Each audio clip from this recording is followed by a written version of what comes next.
Good evening everyone, this is Groups 1 presentation and this is our blog. These are the unfamiliar words Filipinos use. First is anluwage. The definition is a worker who builds or repair wooden structures or structural parts. Used in a sentence, ang tatay ni Michael ay isang anluwage. Second is awanggan. English is infinity. Definition is unlimited extent of time, space, or quantity. Used in a sentence is hindi magbabago at awanggan ang pagmamahal ko sa iyo. Third is balintuna. In English, unbelievable. Of such a superlative degree as to be hard to believe.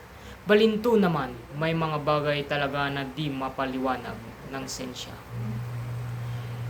Then, fourth is di mahapayang gatang.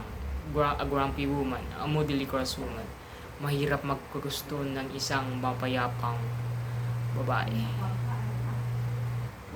And thank you guys, thank you for watching, and this is our vlog. I'm sorry if I am the only one who is presenting because they are not present, my other groups is not present.